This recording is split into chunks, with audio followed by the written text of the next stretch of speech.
I'm trying to warm them up. Gloves and my glasses, they fog up, I can't see. A little bit of heat from the exhaust and you're good for another 15 minutes, toasty warm.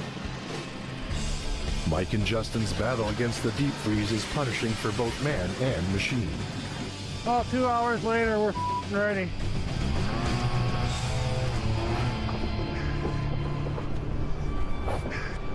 My eyes like froze shut there. Man. No wonder my lenses are all pitted. I hold them right against the muffler. Can you slow it down? Because I don't want to go back outside. I don't want to go. Those belts are so stiff on that auger. Every time you release it from drilling, both belts come off. Because they just don't take the shape. It was nice and warm for one hole, and now it's like starting it for the first time today. This is where the price of fish should go up about tenfold.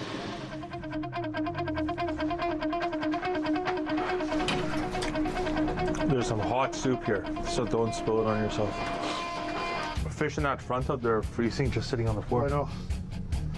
We've never had, or we couldn't keep fish. Well, all of them are all glazed over.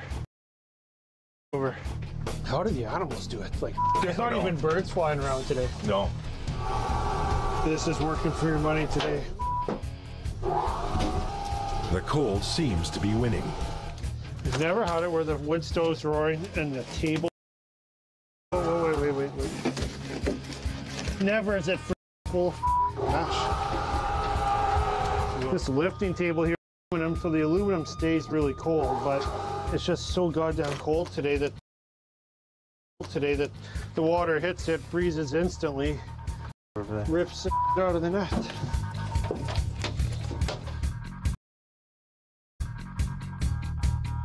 Everything from in between all the and everything's like starting it for the first time all over again. The fish are frozen in the lifter. The table's frozen, it's ripping the out of the net. Probably the top 3 coldest days I've ever been on the lake. The wind is doubled what it was this morning. This is ridiculous. This is extreme now. I think we're gonna move the lifter and leave it there until we come back on Thursday. Might be smarter to call it a day before something actually does freeze up and then we're stuck out here. We're at our buddy's shop, Grab Wetsy's Concrete. We got one more wheel to try and bend in a little bit, and then we're gonna put the tracks on it. If that doesn't solve it, then Justin and Mike's goal is to make their bomber usable and make up for all the time and money spent on putting it together.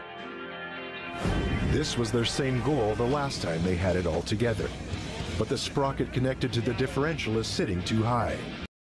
This system turns the tracks and is what created problems on their maiden voyage of only 20 feet. We had Chris Christensen come down here and look at it. We talked to Chris's dad. We talked to everybody. So they're all very confident by us lowering that diff that we might be the day. So it better be the day. Back here, eh? To our masterpiece. Just the way we left. No one put the tracks on for us. I'm gonna get that pipe quick. I'll heat it up with the torch and then we'll bend it one more time. The Husavik boys need to try and bend a spindle so the wheels line up correctly before they can finish putting the bomber back together and have it worthy for the lake. The spindle attaches the wheel and suspension assembly to the bomber. We really know how to take the bomber apart, that's for sure. We're so familiar with the whole system of this bombardier now. Both of us would have no issue taking any part apart and putting it back together.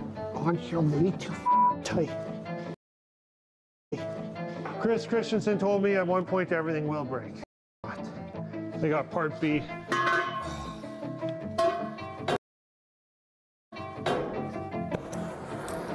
I need to get it.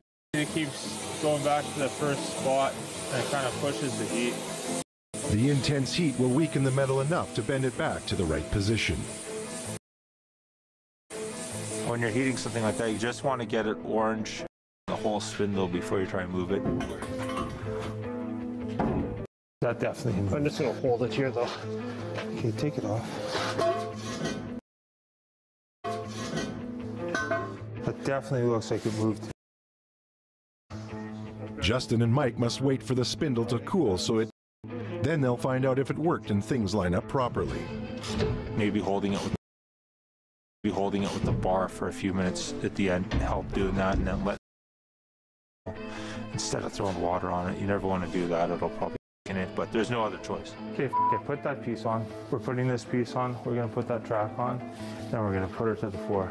Yeah.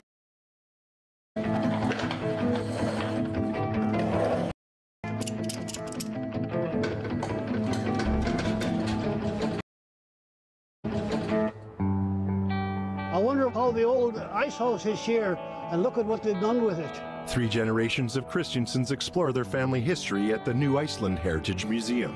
My dad was a tremendous historian to us. When we were little kids like that, my brother and me, he would take us to Hudson Bay in Winnipeg, into the museum.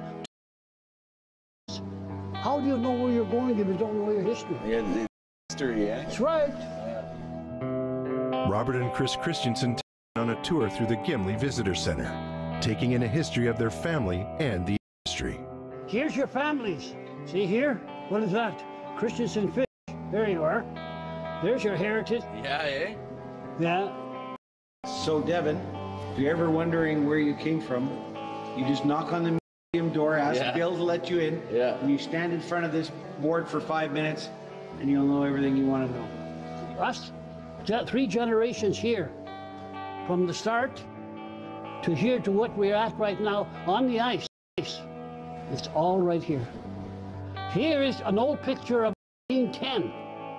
That's 110 years ago. And there's the ice house that we are standing in here right now.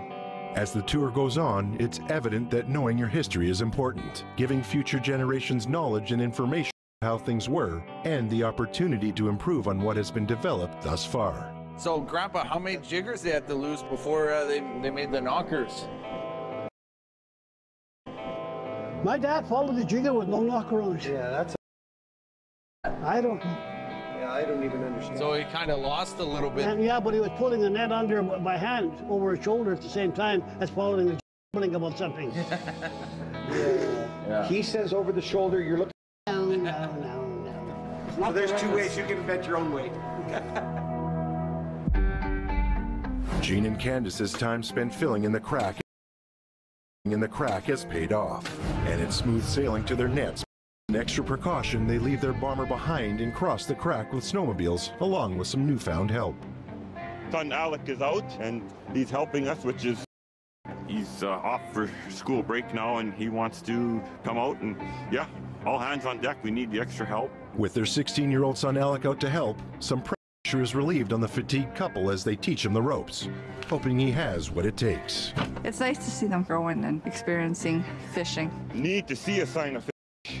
You know, it would be nice to get our limit because that's our paycheck. The stress of finishing their quota isn't the only relief their son brings. Gene's workload will lighten and give his post-surgery hands a break. The way I've been feeling this last 6 months, yeah, I could use some help out here. That's dynamite for that hand, eh? Trying to hang on to them. And I'm using a hook a lot more this year because it just takes the stress off my wrist and hand. I have to watch what I'm doing, or else I pay for it later on. It gets sore, and it's a lot weaker than what I would like it to be. But you know, guys have been telling me, like over the summer, you know, maybe you should find a different job, different career. What the hell am I gonna do at this stage of my life? Just grab it behind it, behind. You always go behind. Unfortunately, a split second, especially for someone with no experience. No, grab it! What are you guys doing? What are you doing? You can't let it go. Learn to deal with it. What are you doing?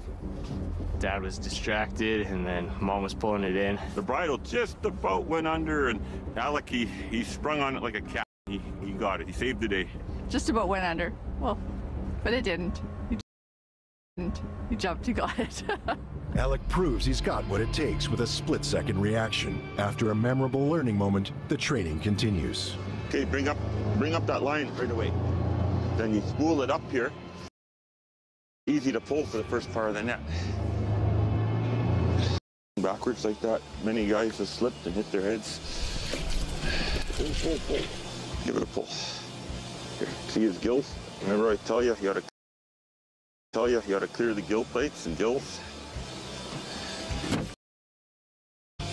It looks as though family may be the answer to Gene and Candace getting their season back on track. I know he's been great. He's a lot. I think this is going to run fast. Yeah? Why? Because it has no brakes? Yeah, I know we need brakes, but if I can ride this for a month, it's good enough. It ended up being a few weeks non-stop of us working on it to get it to where it is now. Every week that we needed to pour into it, but you know, at the end of the day, I can't think of what else we would buy that can haul that much weight in one trip back to shore. Looks perfect. What do you got? I checked my manual. I got about 3/8 of I don't give a let's drive it. Good? Countless to this moment. Will their bomber finally work? There's no chatter. No, it runs smooth. Okay, do you want to try to move it around the... I think let's go around here. Now it's trying to move it more than the 20 feet in this week. So just get the tracks turning and see if all of that sounds right.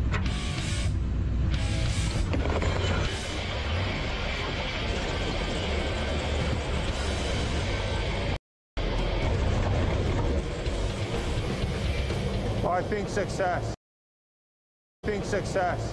Everything seems to be driving pretty. It's a miracle. People have a shot. I think we should have a shot. I think we should all have a shot. We are found that out. I almost drove right into the concrete silo. That was close. Drink time. The silo. We were. Bombardier driving hands. First time he's ever gotten his hands dirty. Joey, where's the liquor? Next time on Ice Vikings. Whoa. Mark's never been my favorite. You don't know if you're on inches or feet. What's going on? Why was that such a get out? When you win, you win. But when you lose, you learn. Not only am I going to go broke, I'm going to get kicked off the lake now. This is organized madness. God, Mike. Oh, Christ. Holy. Hey, buddy. I don't know what the that was.